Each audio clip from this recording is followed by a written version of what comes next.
The Suns keep winning. I keep getting things wrong, and we're breaking all of it down on today's episode of Locked On Suns after a 12th straight win by your Phoenix Suns. You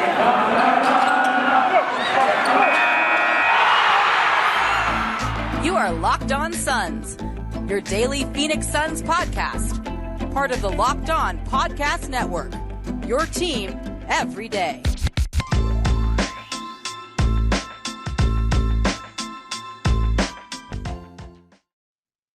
We are back. This is Locked On Phoenix Suns. We are part of the Locked On Podcast Network, and I'm your host, Brendon Kleen, covering the Suns the past 5 seasons as a credentialed media member. Thank you for making Locked On Suns your first listen every single morning. Lots to talk about every single day, so you never want to miss a show. We are free on Apple, Spotify, Stitcher, wherever you listen to podcasts, and of course here on the Locked On Suns YouTube channel, which has been growing. I have a giveaway for you guys. We're getting there slowly but steadily. A giveaway towel, a purple game towel from opening night of the season when we get to subscriber number 500. And then, of course, when we get to subscriber number 1,000, Kelly Oubre is going to be here. Follow us at Locked On PHX Suns if you don't already to keep up with everything. And me, of course, at Brendon Kleen 14. But 2 big games to get to, 2 more wins by the Suns. Look, these star players keep dodging the Suns, so you can call these easy wins if you want. The Suns took care of business. That's all that matters. So we'll do our usual kind of recap show, but we'll do 2 in 1 this time. So 112-104 against Dallas on Friday, and then, of course, Sunday night, which is when I am recording this show, 126-97 over the Denver Nuggets, who are without Jokic, Porter, and Murray. So, look, that one should have been a blowout, but again, you do get style points, I think, for blowing out the teams that you should, and so we'll get into all of it. But as always, let's start with the big takeaway. Start with the big point that we want to drive home from this one, these 2 in this case. A couple. There's actually a couple. But let me start with pace. And it's not the necessarily number that you're thinking of, which is possessions per game. The Suns in this Denver game, 98.4. Excuse me. The Dallas game prior, 98.1. They've been hovering right around there all season. Nothing spectacular. In fact, sometimes somewhat slow in terms of possessions per game overall.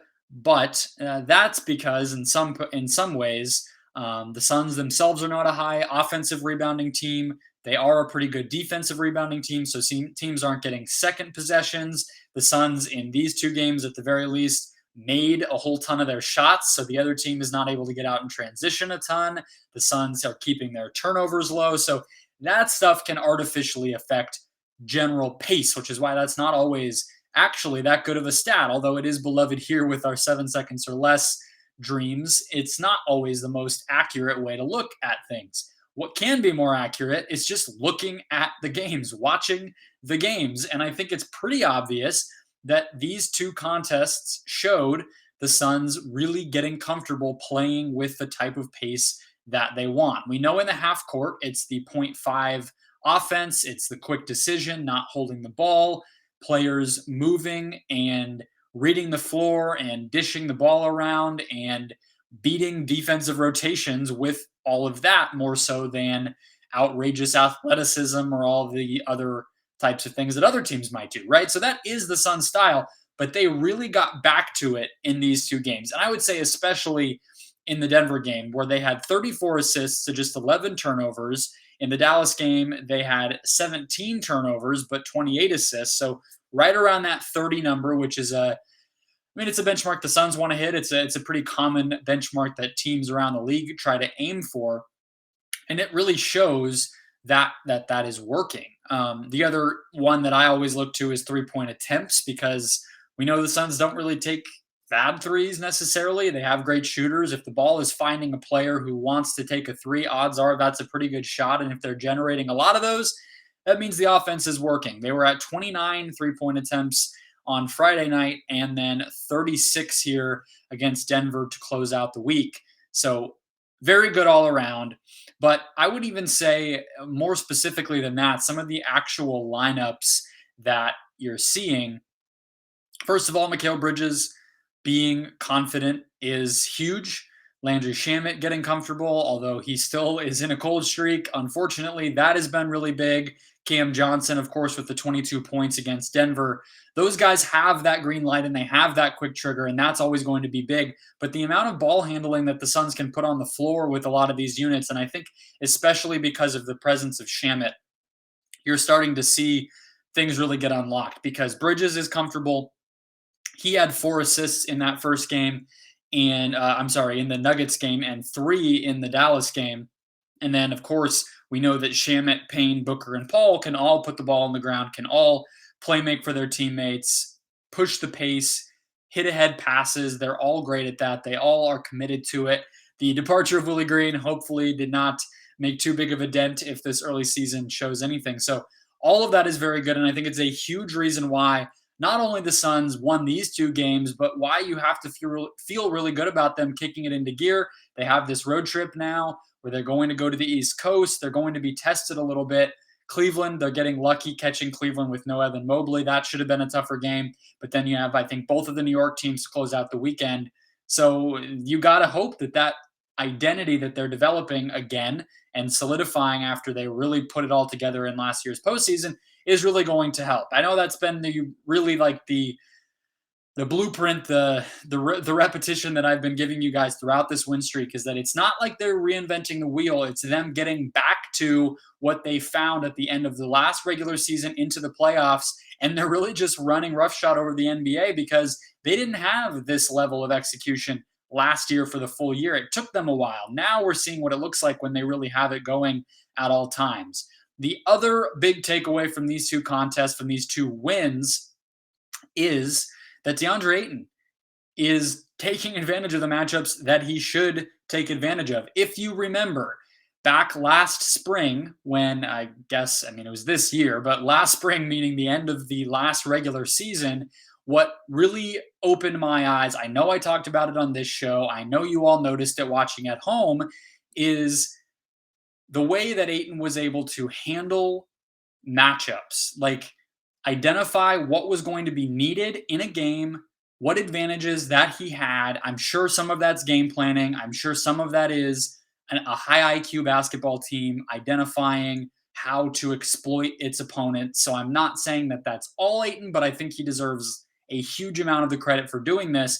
It was the Kings. If you remember last spring, there was a game where the Kings closed with Harrison Barnes at the 5. Deandre Ayton hit 2 clutch shots at the end of that game to help put it away because he had that size advantage. The Suns found him in the paint, at the elbow area, and he was able to do some damage. Another, I think 2 games late last season, they played the Rockets. Christian Wood, a player that, an older version of Ayton would have struggled with. Not the case in this one, in that game, or I think it was 2, like I said, where Ayton was able to just physically overpower Christian Wood, execute the pick and roll on both ends of the floor. Christian Wood is still a very raw player. He plays a little bit loose, and Deandre Ayton was able to take advantage of that.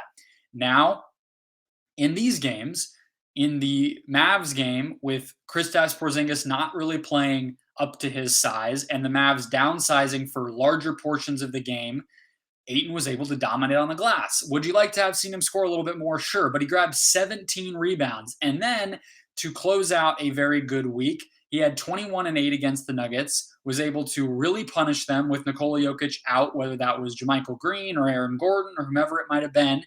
Ayton was able to pound the ball inside and really, really hurt them.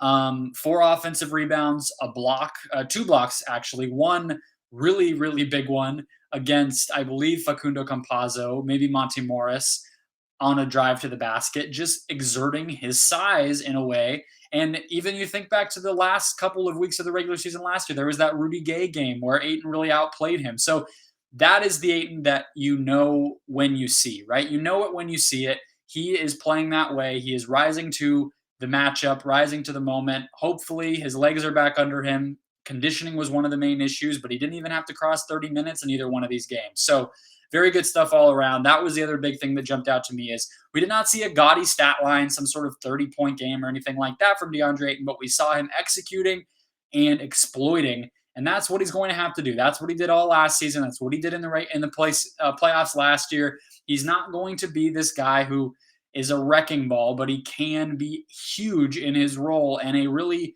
really important piece. We know that, and he proved it again. Want to talk about Devin Booker and his three-point shooting. We like to hit the other sort of secondary positives in this second segment, so that's exactly what we will do. First, though, a quick word from PrizePicks, the best NBA daily fantasy prop game on the market, bar none. We love PrizePicks here at the Locked On Podcast Network, and we know that you guys will love it too. Here's the deal. First of all, it offers more NBA props than any other daily fantasy operator, but here's how you use them. It's not the same as just logging onto an account and, over passing yards on Patrick Mahomes. No, you make a lineup based on these props. So let's say, pretty easy bet lately has been Steph Curry over on points. That's a spot in your lineup. You pick 2 to 5 of these. You can mix and match leagues. So let's say you go over Steph Curry points. Let's say you go under Ezekiel Elliott rushing yards. You can mix and match between the NBA and NFL. You can stop at 2. You can do just those 2, and that's your lineup for the week. Or you can pick up to 5, and you're not competing against a pool. You're not competing against anything, only yourself. 2, take advantage of PrizePicks. You're going to log on to PrizePicks.com or check out their mobile app. Use the promo code NBA when you log in to receive a 100% instant deposit match up to $100. That's promo code LOCKEDONNBA at PrizePicks.com for a 100% instant deposit match up to $100. PrizePicks is daily fantasy made easy.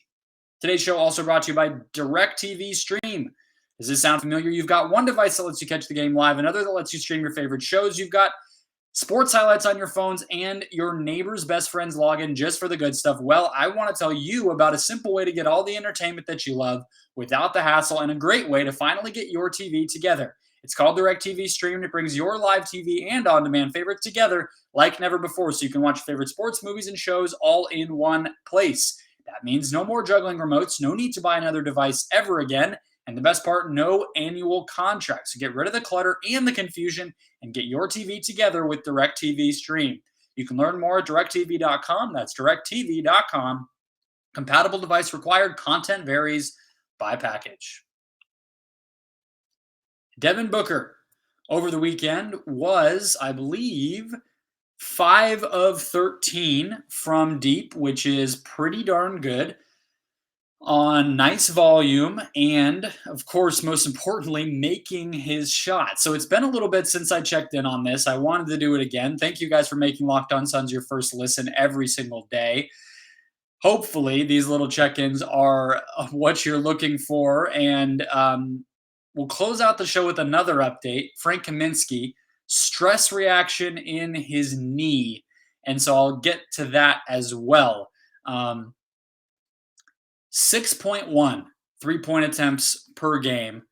And I want to get the per 36 numbers over the course of his career, because that's really what puts it into perspective here for Mr. Booker. Per 36 minutes, he's at 6.7 3-point attempts per game, which would be the most since 2017-18, which was by far the best three-point shooting season of his entire career. He made 38% of them that year, attempted 7.4 per 36 minutes. So this year, he'd be pretty darn close to that in attempts and in efficiency. And it's continued. I mean, this is a pretty good sample size at this point. 15 games, almost 500 minutes, and let's see, total 3-point attempts so far this year, almost 100. So, we'll see. I'm not trying to write it off as Booker is now back to that 2017-18 form as a shooter, but at very, very good signs. The fact that he's diligent about continuing to take them. We saw in that Mavs game a couple, I believe, in the fourth quarter from him. From his range is extending, which is cool to see. He's, I think, even could push it further, to be completely honest, because I think we've all seen times, and it is far be it from me to say that Devin Booker should do this or that on a basketball court in terms of shot selection, because what on earth do I know? But there are still times I feel like where he passes up a pretty good three and doesn't always get a better shot out of it. Now, I get he has a better finger on the pulse of his own rhythm and the players around him and what they need and who needs a shot that might not have gotten one in a bit. all of that matters, and that's a lot that he's responsible for that goes far beyond just taking threes. My point, though, is he could be taking even more, and his range is extending, and he's been pretty solid at least making the catch and shoot shots that he's getting. So if he keeps taking the pull up shots, because that's just important to keep the defense honest, maybe he increases that a little bit. He makes 40+% of the catch and shoot threes, and maybe he is even more aggressive about just taking those catch and shoot threes, even if there might be a little bit of a different or more preferable shot for him in the flow of the offense. You're talking about a guy who might be able to genuinely be even better than he is right now in the 3-point range, and really truly threatened that 2017-18 season for one of his best shooting seasons of all time. That was something pretty obvious that he was going to need to do in order to become a more dynamic player that defenses had to treat a little bit differently than they did last season, where, of course, we remember the 40-point game in the finals where, the Bucks were basically inviting him to take those mid-range and long paint types of shots, and he made them, and he made them pay, but it wasn't enough. And so having this three-point arsenal from different types of shots, different ranges of shot, that's going to be huge. And all of the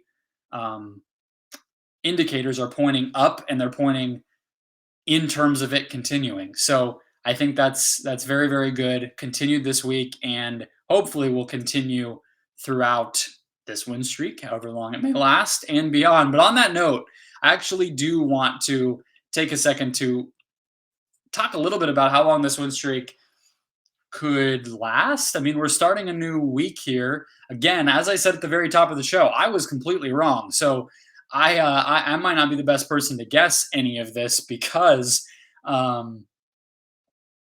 said that this streak would end tonight.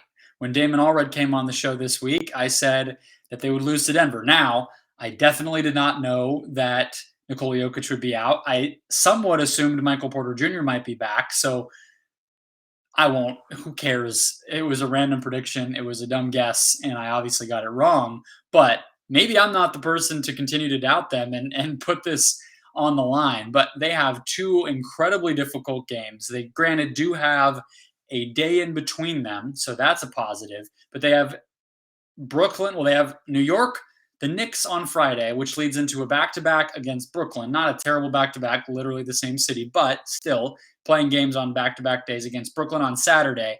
And then you have Golden State on Tuesday right after that. So you get an extra day of rest. You get 2 days between the Brooklyn and the Golden State games. But that 3-game slate over the course of 5 days, that's as big a challenge as there might be. And then you also have a road game against Golden State on Friday, December 3rd, the same week as that Tuesday game at home. So again, a nice rest week for the most part, but that Golden State game's on the second night of the back-to-back, flying from Phoenix out to San Francisco.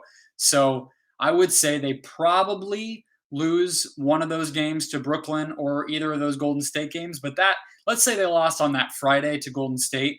That would still be 13, 14, 15, 16, 17, 18 game winning streak. I mean, that'd probably be the longest in franchise history, if I'm remembering correctly, and a pretty huge achievement to hang your hat on, a pretty huge cushion in the standings. So even if it only lasts that long, keep enjoying this. This road trip should be a fun test. Devin Booker's always played excellently on the road. We know in the playoffs, the Suns were a road machine. So I don't think that just traveling will slow them down. And I do think that they will pile up several more wins before they're really tested again. Not to say that the show is over. I want to talk about Frank Kaminsky and his stress reaction in his knee and what that means for the bench rotation, what that means for him, and just general thoughts on the season that he had and hopefully is going to continue to be able to have. But I wanted to tie a bow on the on-court stuff because this one is just a little bit more big picture for the team and injury news related. So we'll get to all of that in just 1 second. Do not go anywhere. First, a quick word from Built Bar, the best tasting protein bar on the planet. My favorite protein bar and my favorite snack during the holiday season, because we know how easy it is to snack during the holidays. We all love Thanksgiving, good food treats, leftovers, maybe turkey soup, maybe some extra dessert the next few days.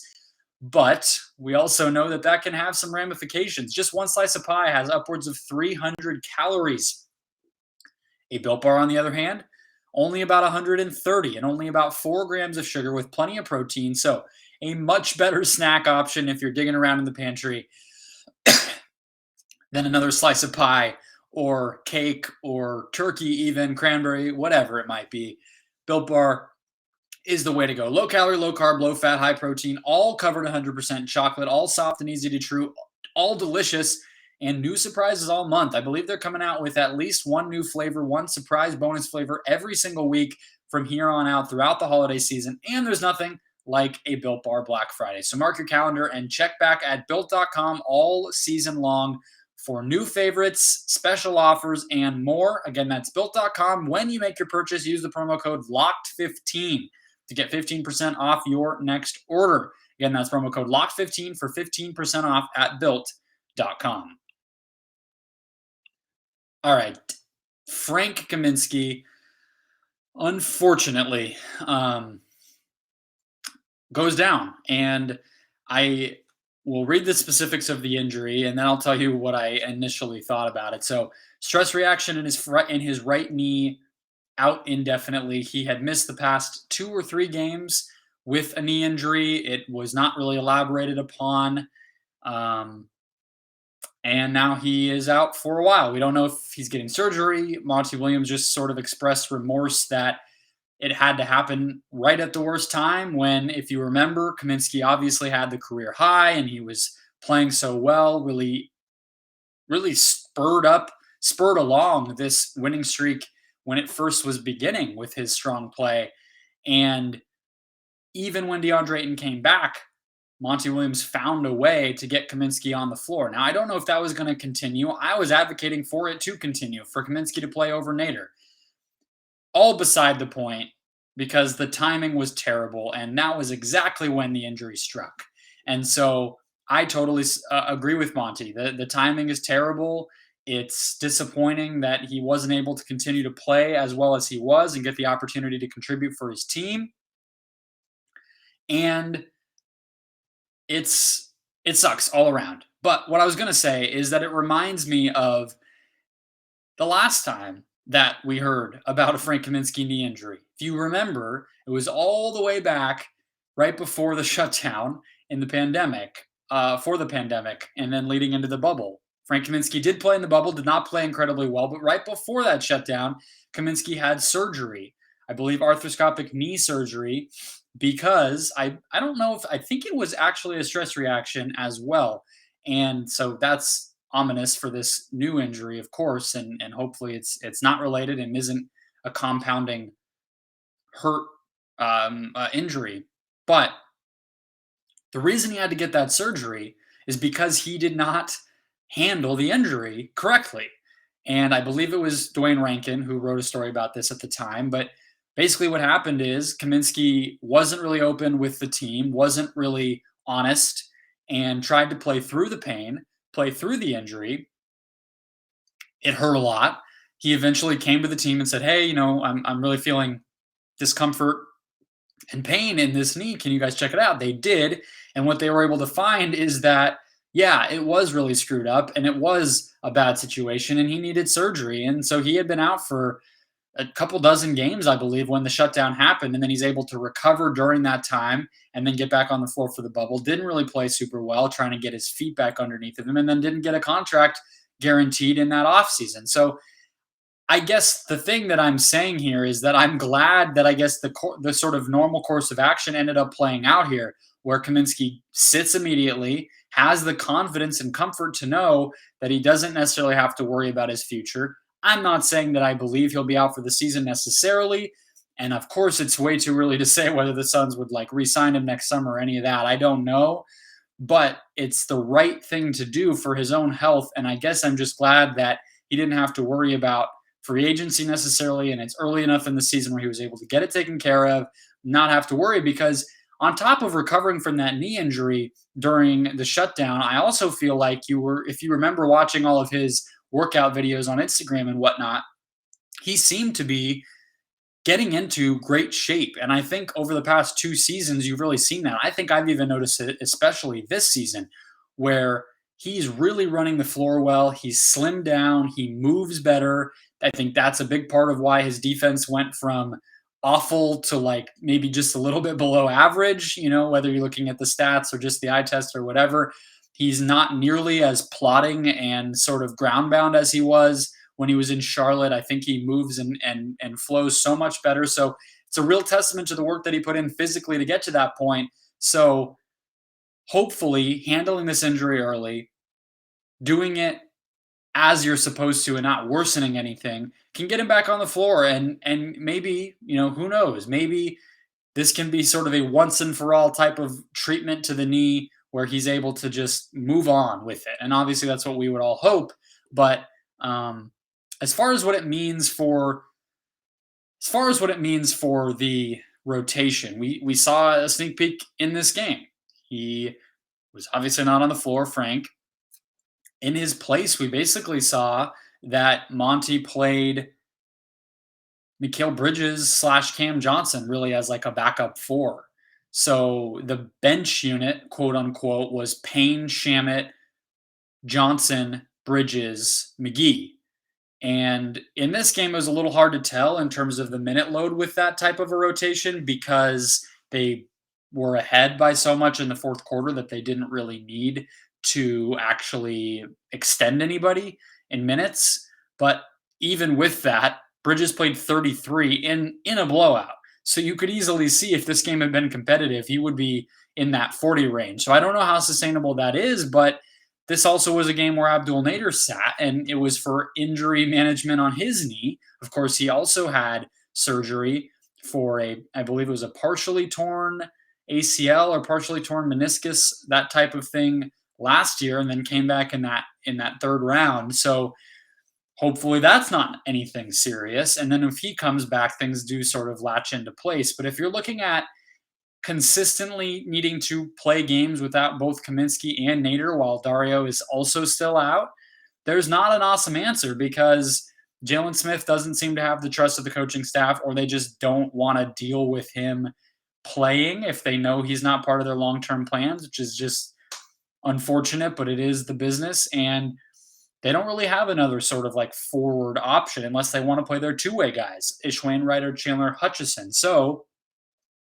depending on what happens with the Kaminsky thing, depending on what happens with this Nader thing, it really could kick the trade rumors into hyperdrive. And I don't have anything off the top of my head. I didn't want to do a trade candidate episode, my third one of the season already.